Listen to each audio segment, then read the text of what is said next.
Hi friends ಇವತ್ತು ಪ್ರತಿ ಸತಿ ನಾವು ಕ್ಯಾಂಟೀನ್ ವಿಡಿಯೋಸ್ ಕಳಿಸ್ತಾ ಇದೀವಿ. ಇದೊಂದು ಡಿಫ್ರೆಂಟ್ ವಿಡಿಯೋ ಶೂಟ್ ಮಾಡ್ತಾ ಇರೋದು. ಬಿಕಾಸ್ ಈವನ್ ಮನುಷ್ಯ ಎಲ್ಲ 100% ಕರೆಕ್ಟ್ ಇಲ್ಲ, ಅದನ್ನ ತಿದ್ಕೋಬೇಕಾಗತ್ತೆ. ಮೇನ್ ಥಿಂಗ್ ನಾವು ತಿದ್ಕೋಬೇಕಾಗೋ ಅದನ್ನ ಅಲ್ಲ, ನಮ್ಗೆ ಒಳ್ಳೆ ಗುಣ ಕೊಟ್ಟ ಅದು ತಿದ್ಕೋಬೇಕಾಗಿರೋದು. ಇಟ್ ಹ್ಯಾಸ್ ಒನ್ ಆಫ್ ಏನೋ my closest wife have told me this actually. This is anyone have fault, why to agree it, but ಫಾಲ್ಟ್ಗೆ ಅಗ್ರಿ ಮಾಡ್ಕೊಂಡು ಅದನ್ನ ಒಪ್ಕೊಳ್ಳಿ, ವೈ ಟು ಡಿಸ್ಅಗ್ರಿ ಇಟ್ ಅಂತ ಹೇಳ್ತಾ ಇದ್ದು. ಅಗ್ರಿ ಮಾಡ್ಕೊಂಡ್ರೆ ನಮಗ್ ತಿದ್ದೋದು ಒಳ್ಳೇದು. ಯಾಕಂದ್ರೆ ಒಳ್ಳೇದು ತಿದ್ಕೊಂಡ್ರೆ ನಾವು ಮುಂದೆ ಬರಕ್ ಸಾಧ್ಯ. ಅದಕ್ಕೋಸ್ಕರ ಒನ್ ಆಫ್ ದ ಎಕ್ಸಾಂಪಲ್, ಬ್ಯಾಂಗ್ಳೂರಿಂದ ಹರ್ಷಿತಾ ಮ್ಯಾಮ್ ಮತ್ತೆ ಸರ್ ಅವರು, ಇವರು ಪ್ರವೀಣ್ ಅಂತ ಹೇಳ್ಬಿಟ್ಟು, ಪ್ರಶಾಂತ್ ಅಂತ ಹೇಳ್ಬಿಟ್ಟು, ಇವ್ರಿಬ್ರು ಒಂದ್ ಗಾಡಿ ಕೊಟ್ಟಿದ್ದೆ ನಾನು 1 month ಬ್ಯಾಕ್. ಅವ್ರದ್ದು ಏನು ಪ್ರಾಬ್ಲಮ್ಸ್ ಸ್ಟಾರ್ಟ್ ಅಪ್ ಮಾಡಕ್ಕಾಗಿಲ್ಲ, because it's our problem actually. The vehicle we are given it fault somewhere where I trusted to some people have not checked it properly, or when the time of delivery even I have not seen. It's not an answer, it's a fault of mine, that's what I am accepting it. So ನಾನು ಕೊಡ್ಬೇಕಾಗಿರೋದು check ಮಾಡಿ ಕೊಡಬೇಕು. So vehicles ಇರುತ್ತೆ, ತುಂಬಾನೇ delivery ಅವತ್ತು ಇತ್ತು ಅಂತ ಏನೋ ಆಗಿದೆ. It's not A answer for it. ಇವತ್ತು ಅದು ತಿದ್ಕೊಂಡಿದೀವಿ ನಾವು. ಮೇಡಮ್ 1-2-3 ಸತಿ ಬ್ಲಾಸ್ಟ್ ಮಾಡಿದ್ರು ಸರ್ ಜೊತೆ. ಅದು ಸಹಜ, ಯಾಕಂದ್ರೆ ನಾನು ಆ ಸ್ಪಾಟ್ ನಲ್ಲಿ ಇದ್ದಾಗ ನಾನು ಅದೇ ಮಾಡೋದು, ನೀವು ಅದೇ ಮಾಡೋದು. ಸೊ ಸಮ್ ಫಾಲ್ಸ್ ಇಂಜಿನ್ದು ಬಂದಿತ್ತು. ಇಂಜಿನ್ ನಾನು ಟ್ರಸ್ಟೆಡ್ ಪರ್ಸನ್, ಮೆಕ್ಯಾನಿಕ್ ಕೇಳಿದೆ. ತಿರ್ಗಾ ಇವ್ರು ಹೇಳಿದಾಗ ನಾನು ತಗೋಬೇಕಾಗುತ್ತೆ. ಅದು ಹೊಗೆ ತುಂಬಾನೇ ಬರ್ತಾ ಇತ್ತು. ಎಸ್, ಅದು ನಾನು ಅವತ್ತು ಹೊಗೆದು ಒಂದು ಚೆಕ್ ಮಾಡಿ ತೋರಿಸಿದ ನನಗೆ ಮೆಕ್ಯಾನಿಕ್. ಬಟ್ ಅದು ನನ್ಗೆ ಅಷ್ಟು ನಾನು ಟ್ರೈಲ್ ಮಾಡಿದಾಗ ಅದು ಬಂದಿರ್ಲಿಲ್ಲ. It has been again repeated. Why it has been repeated ಅಂತ ಇವ್ರು ಹೇಳಿದಾಗ ಯಾರು ಗಾಡಿ ತಗೋಬಿಟ್ಟು ಬೇಕು ಅಂತ ಕೆಡ್ಸ್ಬಿಟ್ಟು ಇದಾಗಿದೆ ಅಂತ ಹೇಳಕ್ಕಂತೂ ಸಾಧ್ಯ ಇಲ್ಲ. ಹಾಗಾದ್ರೆ ನಾನ್ ಮಾಡಲ್ಲ, ಹಂಗೆ ಮುಂದೆನೂ ಯಾರು ಮಾಡಲ್ಲ ಹಂಗೆ. ಯಾಕಂದ್ರೆ they have put invested amount, some ಅವ್ರ ಕಷ್ಟದ್ದು ಅವ್ರು ಎಲ್ಲಿಂದ ತಗೊಬಂದು ಹಾಕಿರ್ತಾರೆ. ಸೊ ಅದೆಲ್ಲ ಬಹಳ ಕಷ್ಟಪಟ್ಟು ಹಾಕಿರೋ ಅಮೌಂಟ್ಗೆ ಬೇಕು ಅಂತ ಗಾಡಿ ಮಾಡ್ಬಿಟ್ಟು ಕೆಡ್ಸಂತೂ ಕೊಡಲ್ಲ. ಸೊ ಅದನ್ನ ನಾನು ಅಕ್ಸೆಪ್ಟ್ ಮಾಡ್ತೀನಿ, ಬಿಲೀವ್ ಮಾಡ್ತೀನಿ. Trust on the customers. Mechanic ಹತ್ರ ಅವ್ರು ಬಹಳ ಕಷ್ಟಪಟ್ಟವ್ರೆ. 2-3 ದಿನ ನನ್ಗೂ ಹೇಳಕ್ಕಿಂತ ಮುಂಚೆ ಮೆಕ್ಯಾನಿಕ್ ಹತ್ರ ತಗೋಗಾರೆ, ಅವರು ತೋರ್ಸವ್ರೆ. ನಾನು ಅವ್ರ ಮೆಕ್ಯಾನಿಕ್ ತಪ್ಪು ಅಂತ ಹೇಳ್ತಾ ಇಲ್ಲ. ಮೆಕ್ಯಾನಿಕ್ ಈ ಪ್ರಾಬ್ಲಮ್ ಇದೆ, ಇಂಜಿನೇ ಬಿಡ್ಬೇಕು ಅಂದ್ರು. ನಾನು I came back to my mechanics, ಏನ್ ಇಂಜಿನ್ ಬಿಡ್ಬೇಕು, ಟ್ರಸ್ಟೆಡ್ ಯು. ಯಾಕಂದ್ರೆ I will be handling peoples ಇಲ್ಲಿ. ನೀನ್ ಹೇಳಿದಕ್ಕೆ, ಯಾಕಂದ್ರೆ ಒಬ್ಬರಿಂದ ಕಂಪ್ನಿ ನಡ್ಸಕ್ ಆಗಲ್ಲ. ಯಾಕಂದ್ರೆ ಅದೇ ಸಾಲ್ವ್ ಟುಗೆದರ್ ಒಂದು ಕಂಪ್ನಿ ಅಂದ್ರೆ ಮೆಕ್ಯಾನಿಕ್ ಇರ್ಬೋದು, ಎಲೆಕ್ಟ್ರಿಷಿಯನ್ ಇರ್ಬೋದು, ನಾನಿರ್ಬೋದು, ನನ್ನ ಸ್ಟಾಫ್ ಇರ್ಬೋದು, ಎಲ್ಲಾ ಸೇರಿ ವರ್ಕ್ ಮಾಡ್ತೀವಿ. ಎಲ್ಲಾ ಕಡೆ ನಾನು ಹೋಗಿ ನಿಂತ್ಕೊಂಡು ಮಾಡಕ್ಕೆ ಆಗುತ್ತೆ. Why should have to take peoples, ಹಂಗಾಗುತ್ತೆ. ಅಂಡ್ ಒಂದೇ ಗಾಡಿ ತಗೋಬೇಕು, ಒಂದೇ ರೆಡಿ, ನಾನು ಎಲ್ಲಾ ಕಡೆ ತಿರುಗಿ ಸೇಲ್ ಮಾಡಬೇಕು. I can't take up a big. So ಆದ್ರೆ ನಾನು ಟ್ರಸ್ಟೆಡ್ ಮಾಡಿದಿರಲ್ಲ ನಿನ್ ಮೇಲೆ, ನೀನೇನಿಗೆ ಮಾಡ್ಬಿಟ್ಟೆ ಅಂತ ಹೇಳ್ಬಿಟ್ಟು ಬೈದೆ. ಆಮೇಲೆ ಅವನು ಬಂದ. ಬಟ್ ಅವ್ರು ಮಾತಾಡಿದಾಗ ನನ್ಗೆ ಎಲ್ಲೋ ಒಂದು ನಿಜ ಹೇಳ್ತಾ ಇದಾರೆ. ಮಾಡಿದ್ದಾನೆ, ವಿಡಿಯೋ ಇಟ್ಟಿದೆ, ಬಿಲ್ ಹಾಕಿದೀನಿ ಎಲ್ಲ ಹೇಳ್ತಾ. ಹೌದು, ಹೋಗು ನೀನ್ ತೋರ್ಸ್ಕೋಬಾ, ಇಲ್ಲಾಂದ್ರೆ ನಾನು ನಿಮ್ಗೆ ಈಗ ನೆಕ್ಸ್ಟ್ ಬಿಸ್ನೆಸ್ ಕೊಡಲ್ಲ ಅಂದಾಗ ಹಿ ಹ್ಯಾಸ್ ಗಾನ್ ಅಗೇನ್. ಈ ಶೋಡ್ ಎಸ್ ಸಂದರ್ ಪಂಪ್ದು ನಾಜಲ್ದು ಅದು ಏನೋ ಸರ್ವಿಸಿಂಗ್ ಅಂದ್ರು, ಅದು ಮಿನಿಮಮ್ ಅಮೌಂಟೇ. ಇಮಿಡಿಯೇಟ್ ನೋಡಿ 450 to 500 ಅಮೌಂಟ್ ಖರ್ಚು ಮಾಡವ್ರೆ ಅವರು.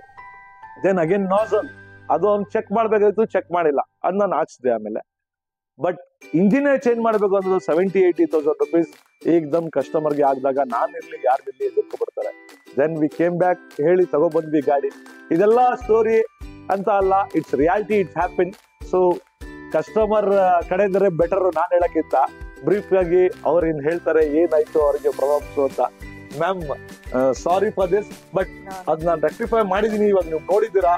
This I want to bring out to the peoples that new look really stands for after sale service also. For this one I want to bring it to the market. ಏನ್ ಅನ್ಸುತ್ತೆ? ಬೆಂಗಳೂರಲ್ಲಿ ಎಲ್ಲಾ ಕಡೆ ಹುಡುಕಿದ್ವಿ ಒಂದು 2 months. Okay, ನಾವು ಎಷ್ಟೊಂದ್ ಕಡೆ ಹುಡುಕಿ, ಮೈಸೂರಲ್ಲೂ ಓಕೆ, ಅಕ್ಕಪಕ್ಕ ಎಲ್ಲಾ ಕಡೆ ಹುಡುಕಿ, ಓಕೆ, ಕೊಟೇಶನ್ ಎಲ್ಲ ಹಾಕಿ ನೋಡಿ, ಪ್ರೈಸ್ ಓಕೆ ಇಲ್ಲೇ ಇಷ್ಟ ಆಯ್ತು, ಇದೇ ತರ ಮಾಡ್ಬೇಕು ಅಂತಾನು. ಓಕೆ, ನಮಗೂ ಯಾವ್ದು ಡಿಸೈನು ಏನು ಫುಡ್ ಟ್ರಕ್ ಬಗ್ಗೆ ಏನೋ ಐಡಿಯಾನೇ ಇರ್ತಿಲ್ಲ. We both were working in IT company. ಇವಾಗೇನೋ ಓಕೆ, ಹೊಸದಾಗೇನೋ ಓಕೆ ಸ್ಟಾರ್ಟ್ಅಪ್ ಮಾಡೋಣ, ಓಕೆ ನಮ್ದೇ ಆದಂತ ಒಂದು ಬಿಸ್ನೆಸ್ ಇರ್ಲಿ ಅಂತ ನಾವು ಪ್ಲಾನ್ ಮಾಡ್ತೀವಿ. ತುಂಬಾ ಓಕೆ ಖುಷಿ ಆಗುತ್ತೆ. ಓಕೆ, ಗಾಡಿ ಎಕ್ಸ್ಪೆಕ್ಟೇಷನ್ ಜಾಸ್ತಿನೇ 1-2 ಐಟಮ್ ಓಕೆ ಹಾಕಿರ್ತಾರೆ. ಇಲ್ಲ, ಅದು ನಿಮ್ಗೆ ಪ್ರಾಬ್ಲಮ್ಸ್ ಇತ್ತಲ್ಲ, ಅದೇನ್ ಸಾರ್ಟ್ ಔಟ್ ಆಯ್ತಾ? ಏನೇನ್ ನಿಮ್ಗೆ ಅದು ಅವತ್ತು ಎದುರ್ಕೊಂಡಿದ್ದಿಲ್ಲ? ಅದು ಪ್ರಾಬ್ಲಮ್ಸ್ ಅಂದ್ರೆ ಒಂದ್ ಸ್ವಲ್ಪ ಪ್ರಾಬ್ಲಮ್ಸ್ ಇತ್ತು. ಬಟ್ ಆಫ್ಟರ್ ಸೇಲ್ ಸರ್ವಿಸ್ ನೀವು ಕೊಟ್ಟಿದ್ದೀರಾ, ಅದು ತುಂಬಾ ಥ್ಯಾಂಕ್ ಯು.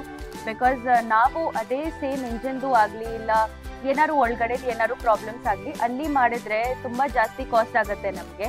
ಅದಕ್ಕೆ ನೀವು ಒಪ್ಕೊಂಡು ಮತ್ತೆ ಗಾಡಿಯಲ್ಲಿ ಮತ್ತೆ ತಗೊಬಂದು ಎಲ್ಲ ಮಾಡ್ತಿದ್ದೀರಾ, ಅದಕ್ಕೆ ತುಂಬಾ thanks. After finally seeing the vehicle we are so proud of whatever you have done and whatever we are going to do. Usually ಒಂದ್ಸತಿ ಓಕೆ ಗಾಡಿ ಕೊಟ್ಮೇಲೆ ಓಕೆ ತಿರ್ಗಾ ಹೌದು, ಇದನ್ನ ರಿಪೇರಿ ಮಾಡ್ಕೊಡೋದು ಆದ್ರೆ ಯಾರು ಯಾರು ಮಾಡಲ್ಲ usually. Okay like one family member okay ಆ ತರ Yes. ಓಕೆ ಫ್ರೆಂಡ್ಲಿ ಆಗಿ ಓಕೆ ಮಾತಾಡಿದ್ದಾರೆ, ತುಂಬಾ ಹೆಲ್ಪ್ ಮಾಡಿದ್ದಾರೆ. ಹೌದು, we are very much happy. Very happy. So customers, ನಾನು ಹೇಳೋದು ಒಂದೇ, ನೀವು ಗಾಡಿ ತಗೊಂಡಾದ್ಮೇಲೆ ಎಲ್ಲೋ ನಿಮ್ದು ಪ್ರಾಬ್ಲಮ್ಸ್ ಬರುತ್ತೆ. ನಾವು ರೀಸ್ಟೋರ್ ವೆಹಿಕಲ್ಸ್ ಕೊಡ್ತಾ ಇದೀವಿ. ಸಣ್ಣ ಪುಟ್ಟ ಪ್ರಾಬ್ಲಮ್ಸ್ ಗೆ ಇವಾಗ ನೀವು ಮೆಕ್ಯಾನಿಕ್ಸ್ ತಗೊಳ್ಳೋದಿಲ್ಲ ಮುಂಚೆ ಎದುರು ಮಾಡ್ಕೋಬೇಡಿ, ಜಾಸ್ತಿ ಕೊಡ್ತಾರೆ ಐಟಮ್ ಅಂತ ಹಾಕಿರ್ತಾರೆ.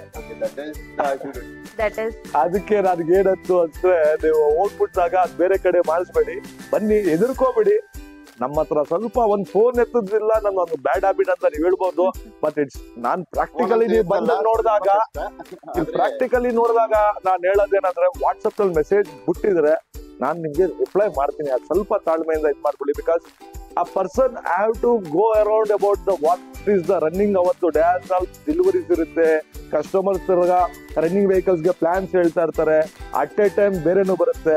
ಇದೆಲ್ಲ ನಾವು ಒಂದು ಸಿಸ್ಟಮ್ ತಗೋ ಬರ್ತಾ ಇದೀವಿ. That's why we are making some plans. Core team ಮಾಡೋಣ, ಏನೇನ್ ಪ್ಲಾನ್ಸ್ ಬರುತ್ತೆ ನೋಡೋಣ, ಏನೇನ್ ಫಾಲ್ಟ್ಸ್ ಅಂತ ನಾವು ಡಿಸ್ಕಸ್ ಮಾಡೋಣ ಅಂತ ನಾವು ಒಂದು ಕಾರ್ಪೊರೇಟ್ ಲೆವೆಲ್ ನಲ್ಲಿ ಥಿಂಕಪ್ ಮಾಡಿ ಬರ್ತಾ ಇದ್ದೀವಿ.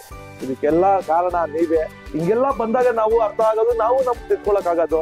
So friends, new luck refurbishment ಕಂಪ್ನಿಗೆ ಬಂದ್ರೆ ಟ್ರಸ್ಟ್ ಅಂತೂ ನಿಮ್ಗೆ ಹೋಗಕ್ಕೆ ನಾನು ಬಿಡಲ್ಲ. ಮನಿ ಸೆಕೆಂಡರಿ, ಟ್ರಸ್ಟ್ ತಗೊಳಕ್ ಬಹಳ ಕಷ್ಟ.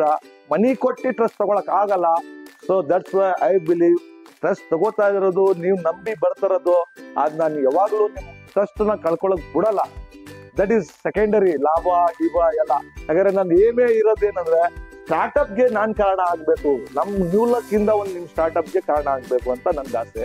ಆ ಆಸೆಗೆ ನಾನು ಮಾಡ್ಕೋತಾ ಇರೋದು ಪ್ಯಾಷನ್ ಇಂದ ವರ್ಕು. ಆ ಪ್ಯಾಷನ್ಗೆ ಕಾಸ್ನಲ್ಲಿ ನಾನು ತೂಕ ಮಾಡಲ್ಲ. ಅದು ನೀವು ಬಿಲೀವ್ ಮಾಡ್ತೀರಾ ಅಂದ್ರೆ ದಯವಿಟ್ಟು ನ್ಯೂ ಲಕ್ ರಿಫರ್ಬಿಶ್ಮೆಂಟ್ ಕಂಪ್ನಿಗೆ ಬನ್ನಿ. ನಾವು ಯಾವಾಗ್ಲೂ ಹೇಳ್ತೀವಿ, ನಾವಿದ್ದೀವಿ ಕನ್ಸ್ ಪೂರ್ತಿ ಮಾಡಕ್ಕೆ ಅಂತ. ಕನ್ಸ್ ಪೂರ್ತಿ ಮಾಡ್ಬೇಕು ಅಂದ್ರೆ ಅದು ನಾನು ಪದಾರ್ಥನೂ ಚೆನ್ನಾಗಿ ಕೊಡಬೇಕು. ನನ್ನಿಂದ ಫಾಲ್ಟ್ ಆಯ್ತಾ, ಬನ್ನಿ ನಾನು ಸಾಲ್ವ್ ಮಾಡ್ಕೊಡ್ತೀನಿ. Thank you friends.